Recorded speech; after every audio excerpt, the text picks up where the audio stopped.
Hello दोस्तों, कैसे हैं आप लोग। मैं हाजिर हूँ फिर एक बार एक और नई स्टोरी के साथ। और आज की स्टोरी है एक सीजन की फर्स्ट एपिसोड की एक्सप्लेनेशन।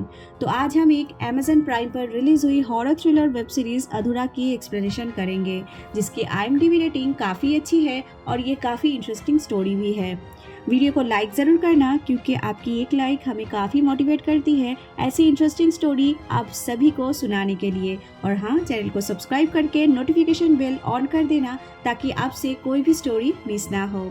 चलिए अब बिना किसी देरी के चलते हैं सीधा अधूरा सीजन की एक्सप्लेनेशन की तरफ। तो फर्स्ट एपिसोड की कहानी शुरुआत होती है ऊटी के नीलगिरी वैली स्कूल से, जहाँ पर हम देख पाते हैं प्रोफेसर चंद्र प्रकाश को, जो स्कूल के डीन के घर जा रहा था। वहाँ पर कुछ कंस्ट्रक्शन का भी काम चल रहा था और एक नई बिल्डिंग भी बन रही थी स्कूल की। चंद्र प्रकाश डीन व्यास के घर जाकर देखते हैं कि दरवाजा हल्का खुला हुआ होता है और वहाँ पर उनके घर के बाहर धूल मिट्टी पड़ी हुई रहती है और किसी का फुटप्रिंट पास के जंगल से घर के अंदर की तरफ आ रहा था। चंद्र प्रकाश थोड़ा सा आगे जाकर ये देखते हैं कि वहाँ डीन की टॉर्च पड़ी हुई थी। तभी चंद्र प्रकाश डीन के घर के अंदर आकर कुछ ऐसा खौफनाक उन्हें दिखाई देता है, जिसे वो बहुत ही ज्यादा घबरा जाते हैं और परेशान होकर डरते हुए सीधा स्कूल के अंदर पहुंच जाते हैं, जहां पर वो सभी टीचर्स को ये बताते हैं कि डीन व्यास के साथ कुछ अनहोनी हो गया है। इसके बाद कहानी 3 महीने आगे चली जाती है, जहां पर हम देखते हैं वेदांत मालिक नाम की एक स्टूडेंट को, जिसकी स्कूल में नया एडमिशन हुआ था। रात में वो सोया हुआ रहता है हॉस्टल की डॉर्मेटरी में, और तभी उसके पास कोई साया जैसे आ जाती है और वो जाग जाता है, लेकिन उसे कुछ दिखाई नहीं देता। तभी उसे कुछ बच्चे पकड़ कर ले जाते हैं बुली करने के लिए और वेदांत को लॉकर में ही बंद करके वहां से भाग जाते हैं। और जाते हुए उसको एक बच्चा ये भी कहता है कि स्कूल के अंदर डीन व्यास का भूत घूम रहा है, यानी कि डीन व्यास मारे जा चुके हैं। तो आपको समझ में आया होगा कि स्टार्टिंग में टीचर चंद्र प्रकाश ने क्या देखा था। तो उन्होंने वहाँ पर डीन व्यास को मरते देखा था। वेदांत लॉकर के अंदर बंद होने की वजह से बहुत रोने लगता है और परेशान हो जाता है, लेकिन तभी वहाँ पर एक घोस्ट को हम देखते हैं, जो कि वेदांत को फ्री करके वहाँ से चला जाता है। वेदांत उसे देख के काफी डर जाता है, पर गौर करने वाली बात ये होती है कि वो घोस्ट जो भी था वो कुछ भी नहीं करता वेदांत को।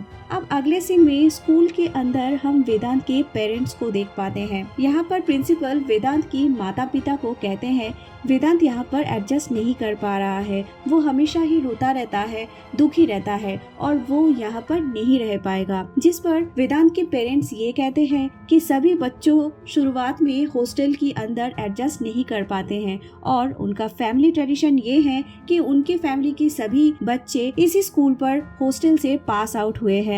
तो वेदांत भी वही रहकर पढ़ाई करेगा और डीन उसका ख्याल रखेगा। और वेदांत के पिता प्रिंसिपल से ये भी कहता है कि वेदांत को ले जाने के बारे में कहकर प्रिंसिपल कोई एक्सक्यूज ना दे, और वेदांत के पेरेंट्स वेदांत से ना मिलकर ही वापस अमेरिका चले जाते हैं।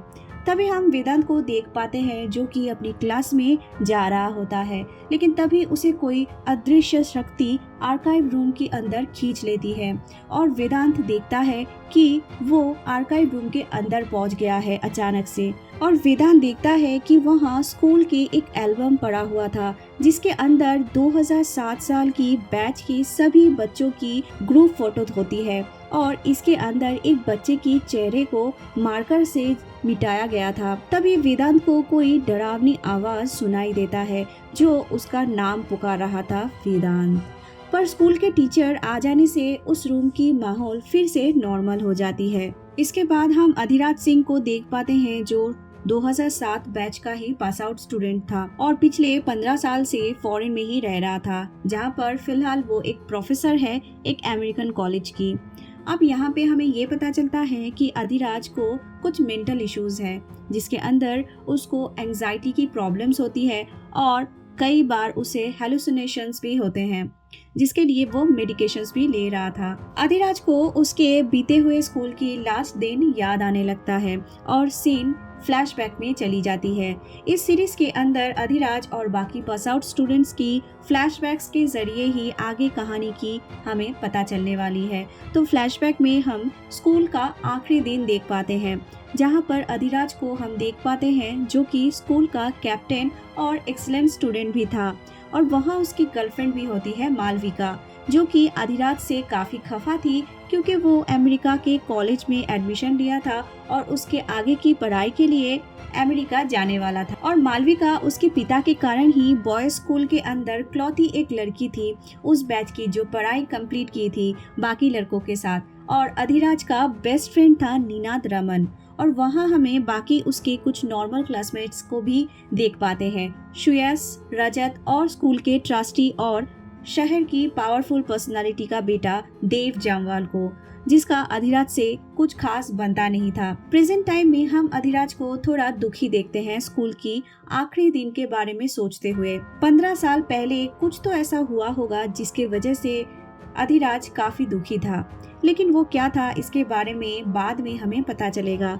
लेकिन एक बात ये थी, वो लोग यानी अधिराज निनाद बहुत ही अच्छे दोस्त हुआ करते थे, और अधिराज हमेशा ही निनाद के साथ ही रहता था, उसकी केयर करता था। लेकिन बाकी लोग निनाद को लूजर मानते थे और निनाद को जरा भी पसंद नहीं करते थे। अक्सर निनाद को बुली भी किया जाता था। खास करके उस टाइम की कोच व्यास भी निनाद को पसंद नहीं करता था, और पता नहीं कैसे वो कोच आगे चलकर अचानक से डीन बन गया था। इसका भी राज धीरे धीरे ही खुलेगा, और ये डीन व्यास का ही मौत हमें स्टार्टिंग में देखने को मिला था, जहाँ पर टीचर चंद्र प्रकाश ने उनको मरते देखा था। अगले सीन में हम देखते हैं स्कूल की केयरटेकर कुमारन मरे हुए व्यास के घर के सामने पहुंचता है और उसे कुछ आवाज सुनाई देता है। तब वो जाके वहां पर देखता है जहां पर नई बिल्डिंग बन रही थी।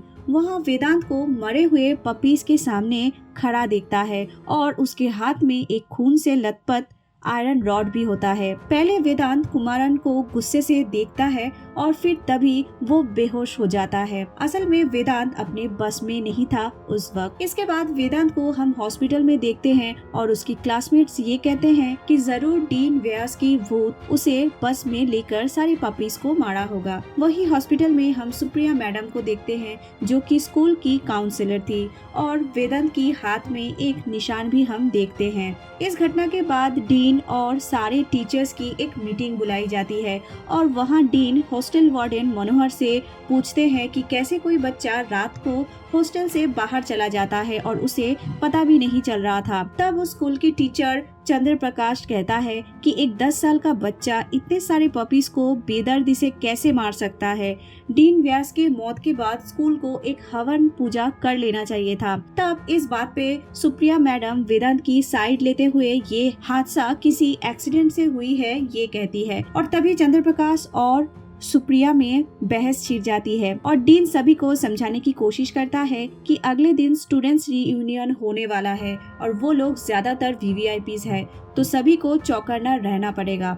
और सबके चले जाने के बाद डीन सुप्रिया मैडम को एज ए काउंसलर वेदांत की केयर करने के लिए कहते हैं, और साथ में ये भी बताते हैं कि वेदांत की माता पिता इतने केयरलेस है कि उन्हें कुछ फर्क नहीं पड़ता उनका बेटा हॉस्टल में कैसे रह रहा है, तो इसीलिए उनको समझा के कोई फायदा नहीं है, तो एक्स्ट्रा केयर स्कूल को ही करना पड़ेगा वेदांत के लिए। अगले सीन में हम चंद्र प्रकाश और सुप्रिया को बात करते सुनते हैं कि चंद्र प्रकाश पिछले दिन व्यास की मौत पे काफी चिंतित है और डरे भी हुए हैं क्योंकि उनकी मौत नॉर्मल नहीं था। इसके बाद हम वेदांत को देखते हैं जो अकेले डिनर के लिए आता है, और कुछ देर में उसकी एक क्लासमेट सार्थक वेदांत को बाथरूम में बंद करने का प्लान बनाता है और वेदांत को डराने की कोशिश करता है ताकि वो मनोहर या किसी और को कुछ ना कह सके कि उसको बुली किया जा रहा था। पर जब बाकी स्टूडेंट्स मनोहर को कंप्लेन करता है तब कुछ स्टूडेंट्स के साथ मनोहर तब बाथरूम के पास जाता है और जाके देखता है कि बाथरूम अंदर से ही बंद है। बहुत बुलाने पर भी डोर नहीं खुलती कि तभी अचानक से डोर खुल जाती है और सभी अंदर आके ये देखता है कि वेदांत ब्रश कर रहा है और उसका क्लासमेट सार्थक डरे हुए एक बाथरूम के डोर के पीछे बैठा हुआ है पैंट गिली करके। मतलब वेदांत ने अच्छा खासा डराया होगा उसको। तो सार्थक डरा हुआ जमीन पर ही बैठा हुआ था, यानी पूरा पासा पलट गया था और वेदांत जो नॉर्मली खड़ा होकर ब्रश कर रहा था वो अचानक से डरावनी नजरों से सार्थक की तरफ देखता है, जिसे कि सार्थक बहुत डर जाता है और एक भी शब्द उसके मुंह से नहीं निकलता। अगले सीन में हम अधिराज को फ्लाइट पकड़ते हुए देखते हैं। फ्लाइट में अंधेरा होने की वजह से उसे फिर से बहुत कुछ याद आने लगता है। 15 साल पहले क्या हुआ था, उसके साथ क्या हुआ था। तब हमें ये पता चलता है कि अधिराज के साथ बचपन में ऐसा कुछ हुआ था जो उसे बहुत सताता था। तुरंत अधिराज फ्लाइट की लाइट ऑन कर देता है और फिर अपनी मेडिसिन लेता है। कुछ देर में अधिराज के नाक से खून आने लगता है और इधर हम देख पाते हैं वेदांत अचानक जाग जाता है हॉस्टल में और उसके नाक से भी खून बहने लगता है। वह अधिराज नीलगिरी हाई स्कूल आने के रास्ते में होता है और इधर स्कूल में सुप्रिया वेदांत से बात कर रही होती है। वह बड़ी अजीब बात होती है कि वेदांत सुप्रिया को ये कहता है कि वो अकेला नहीं है। अगले सीन में हम देखते हैं कि एक एक करके सबका कार आ पहुंचती है स्कूल में और सभी लोग एक दूसरे से मिलने लगते हैं।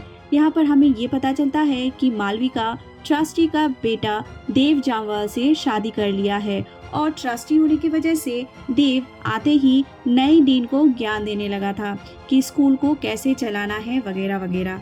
असल में स्कूल के आखिरी दिन मालविका का अधिराज के साथ ब्रेकअप हो गया था, जो कि बड़ी शॉकिंग बात है। फिर वहां पर अधिराज पहुंच जाता है और आते ही वो अपनी बेस्ट फ्रेंड को ढूंढने लगता है, पर वो कहीं नजर नहीं आता। अधिराज सिर्फ वहां निनाद से ही मिलने के लिए आया था, लेकिन निनाद रीयूनियन में नहीं आता है और इसे अधिराज काफी दुखी हो जाता है। अब ओल्ड टाइम की तरह सभी लोग फिर से ग्रुप फोटो लेने की तैयारी करने लगते हैं और वेदांत एक रूम से उन सभी को देख रहा था, जिसकी एक इशारे से एक बड़ा सा पिलर इन सभी के सामने आके गिरता है, जिससे कि सब बहुत परेशान हो जाते हैं और फोटो क्लिक भी नहीं हो पाती है।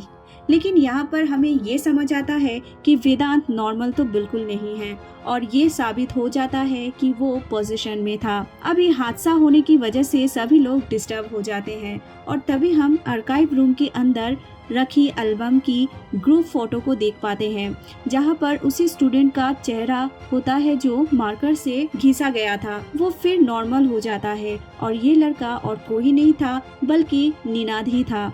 और यहीं पे एपिसोड 1 की दी एंड होती है।